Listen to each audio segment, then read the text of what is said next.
Say hello to the ZTE Blade V8 Pro. So going over the specs, the Blade V8 Pro from ZTE has a gorgeous 5.5 inch 1080p display here. And you get a 13 megapixel camera on the back, and you also get another one as well. So you can do those nice bokeh effects and things like that. You get 3 gigs of RAM, 625 processor, which you guys know that's one of my favorite processors, and a nice big battery in there, 3440 milliamps. So this phone right here is actually been really good. It does run the Adreno 503, so that's not something you'll have to worry about. 32 gigs on board with 3 gigs of RAM. You can't go wrong. It does shoot in 1080p, and it also shoots in 4K, both at 30 frames per second. And the front camera is an 8 megapixel, which shoots at 1080p. Now, this phone is going to be one that you're going to have to trust me once again and get this bad boy in hand. I know the Honor 6X was released, and I've already covered the Honor 6X from CES, but this is a phone right here that's actually pretty solid, and I would definitely recommend this one over the Honor 6X. Just because the feel in hand is a lot better. The performance on it is really good. And you know, we all know that the 625 processor is a tried and true processor. So 2.5D curved glass on the sides here, and it is really nice. Pixel count for the techies is 401, which is a lot, because the screen is just beautiful, man. I'm telling you, it really is good. You've got a 2 gigahertz octa-core processor in here, so that is just phenomenal. SD card, you can expand up to 128 gigs, and it's got Bluetooth 4.2, which is really good, and it's got Wi-Fi AC. Some phones coming out now, they don't have Wi-Fi AC. It's not good. You gotta have at least AC. USB Type-C 2.0. You also still get a headphone jack, and all of the above. You got a fingerprint reader on top. Yeah, pretty much the standards that you get in a lot of these high-end phones. You're just getting it at a much reasonable price at $229. So ZTE has pulled it off again, and I say that, let me change this wallpaper and show you what I mean. They have pulled it off again with just stellar quality for screens. This is a beautiful display here. I'll change it up again so you can kind of see some different things here. While I'm in here, make sure you take a look at this wallpaper, because it is the launcher. It is really good. So let me lower the screen brightness a little bit here. I also want to turn off Wi-Fi so I don't get any notifications. Wow, that screen is bright. Let's go down some more. That's too low. I'll change it back to auto and let the lighting control itself. Nonetheless, though, as you can see there, you've got a gorgeous display. And that is just what it is. The display on this thing is beautiful. Got a metal chassis, chamfered edges. It's really nice. So aside from the way it looks, how does it perform? Well, the phone is performing actually really well. Now, this is the stock launcher. So you can see here the stock launcher, you have the option to just have it out like this. This is no app tray, but you don't have to have it like this. Let me go into the different things you can do here for default apps. Let me change it to this here. That's the Me Favor. So then you go into the stock launcher here, and you can have the app tray, which I really like how they do the app tray here. This is actually pretty fast. It's flowing, right? But it's actually been really good. So you've got a recent button here and a back button here. You can actually program those. But actually, I'm going to put it back to where I've been running it, which is actually the Pixel launcher. You guys know that is my favorite launcher of all. And that is just the way it is. So that is how I do it. So jumping right in here, the phone is actually really fluid. It's really fluid and fast. I really like it. The performance on it is really good. There's been a lot of debates and battles like, hey, why would you pick that one over the 6X? I personally feel like the feel in hand, the cameras on here are a lot better. Like, take a look at these camera samples that I did, and I think you're going to be pretty shocked at how good these cameras are. Before I do that, though, let me show you the camera. And you can see the modes here. So if I go to dual, you can see I can do monocolor, bokeh, and monochrome. So the dual cameras on the back definitely play their part. So if I go here, you can see I've got time lapse, manual, panorama, multi-exposure, slow motion, sports. There's a lot of things you can do. You can even do live photo. I mean, what more could you ask for? It's got my famous watermark there you can do. In the camera count here, as you can see, you can do 10 megapixel, 8 megapixel, 6 megapixel, 5 and 2 all the way down to 1080p for the resolution there. But I leave everything at 13 megapixel. I don't find no reason to lower it any more than that. But the camera's really good. So now take a look at some camera footage. Just want to show you a pretty fair sample here of the difference in the two. I won't show you my dead plants either. Now remember, the Blade V8 has two 13 megapixel cameras on the rear. It can do a nice bokeh effect.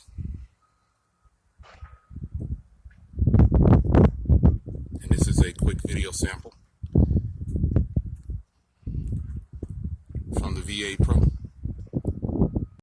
Alright, it's a pretty windy day out. Very nice, sunny. You guys probably don't have the sunny where you are. It might be a little cold where you are, but this is the Blade V8's front camera.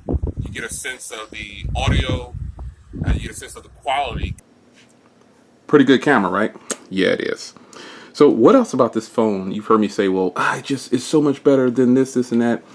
I'm not saying that any of the phones in this price range are bad. I just think this is probably the better buy. So with that being said, performance is good. The screen is just gorgeous, as you can see here. And when I say it's gorgeous, let me get the Z Max Pro here. I'm going to change it to the same wallpaper so you can kind of get a feel. ZTE has done a phenomenal job with wallpapers and just screens, the combination, I guess I should say. They have done phenomenal with the work of what they do in their screens. So get a load of that.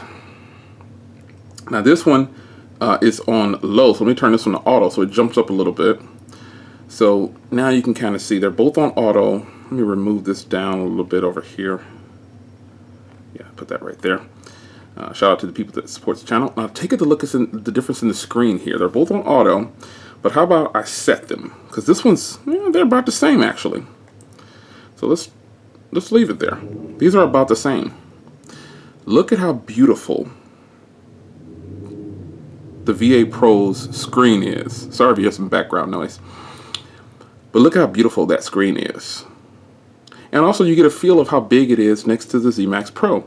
So this is the Z Max Pro, and this is the V8, the Blade V8 Pro. Beautiful screen. Some people have often been asking me, hey, how's the screen? This screen is gorgeous. A lot more detail, probably because, it's a smaller screen, you got a higher pixel count, but that gives you an idea of how it is next to the Z Max Pro. So cameras, check that off. Screen, check that off. The Snapdragon 625 is amazing. Check that off. The processor in here, I just really like it. Performance on here is really solid. I think the only letdown some people might have is they might not like Mi Favor, and I like it, but I just prefer the Pixel launcher. I'm not gonna lie and say, oh, I use the Mi Favor on all of my devices that are ZTE, because I will be lying. I definitely use it though, sometimes on the Axon 7, but on this phone and also on the Z Max Pro, definitely using the Pixel launcher. This is just a fast and fluid device. I have no complaints about it so far. Now you're probably thinking, Jay, okay, you got into some of that. Now what about battery? Battery life on this thing, you should be able to pull down. Now, I'm a heavy user, but you should be able to pull down at least 5 hours of screen on time with this device. Now I can pull down 6 or more, so I know the average user will be able to pull down at least 5. So if you can't get 5 hours of screen on time out of this phone, something is definitely wrong. The fingerprint reader is pretty fast, not the fastest on the market, but it is fast. I don't have any complaints. Now, one complaint, I guess I shouldn't say complaint.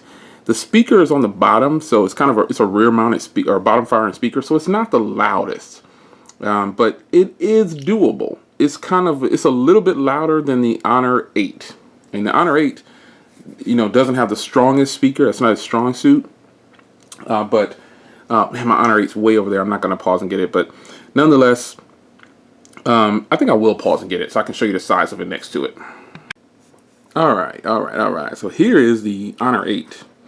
So if you're wondering how big it is next to the Honor 8, there you go. It's a little bit more of a rounded phone on the top and bottom. It's always got those big bezels at the bottom and the top. Well, pretty much the bottom, because you got those capacitive buttons down there. And the Honor 8 has on-screen buttons. So that kind of gives you an idea. This phone definitely has longer battery life, or just as long battery life as the Honor 8. This is a very nice phone for battery. But you kind of get a sense of the quality of the screens here. It's actually pretty solid. No complaints. Now let me show it to you next to my big dog. One of my big dogs. I'm going to actually change the wallpaper too. This is the Axon 7. Let's change the wallpaper to match that wallpaper, so you can kind of see what it looks like next to a Quad HD display. Because the Axon 7 has a really good display, and it too is on auto. So I don't know if you can see the difference in Quad HD. This looks a lot more saturated. It's like a deeper orange around there. So it's definitely more detail over here on the Axon 7. But as you can see, it's probably just a hair taller and bigger than the Axon 7. And the Axon 7 has a 5.5 inch with dual speakers, so that kind of gives you some sense of how big it is if you're wondering how big is it next to the Axon 7. So, I don't think I need to show it to you next to any other phones, but basically, guys, the battery is good, the screen is nice, very nice. Performance on here is solid. If you like the Moto Z Play's performance and battery life, you'll love this phone because it has a nice big battery. The screen is good. Everything just kind of matches up just right. I mean, I really like it. You know, cameras on here are really good. Some people were questioning whether or not the cameras were good, but questions answered in this video for sure. So there you have it, kind of a full review from your man Jay Will on the ZTE Blade V8 Pro. I hope you guys enjoyed it. I hope you got your pre-orders in. They start shipping on January 18th. So make sure that you got your pre-order in through ZTE, because ZTE is giving away the free custom case that they have for it. Amazon has now lowered their price. Amazon was selling this for $240, and now they're matching ZTE's price of $229. I don't know why they were selling it for $9 more. They were selling it for $238 to be exact. So I don't know why they were doing that at first with pre-orders, but they definitely took it down, and now they're selling it for $229. But I would suggest you order directly through ZTE. That way you can get that free case, because the complimentary case, and it ends on January 17th. So hopefully by the time you're seeing this, you've already had your order in. A lot of people have already pre-ordered, so hopefully you guys got it in. But on that, I can tell you guys is that you would be happy if you get this phone. I kid you not. Changed it back to my wallpaper I had set. But it's your man Jay Will. I'll see you guys in the next video. Check them off again. Screen, battery, build quality, performance. Now, there are some questions that people might want me to answer, like would I recommend it over the Honor 8, or would I recommend it over the Z Max Pro. I look at this as kind of like a baby Z Max Pro. I don't see it as a competitor to the Z Max Pro. And the reason I say baby is because of the size. Other than that, it's pretty much, you know, that's just what it is. It's not something that you're going to be comparing these in a battle to. So keep that in mind when you do decide to, if you decide to pick this phone up. Hopefully you already got your pre-order in. But, you know, comparing it next to this phone right here, I would definitely tell you, you know, if you pick up either one of these, you're doing good. This phone definitely has a better build quality, because it has a real metal chassis on it. You know, the fingerprints on the front. Some people, more people I've found that they like it on the front. I prefer it on the back. But that's up to you. So, excuse me guys, I'm a little under the weather. Build quality is good.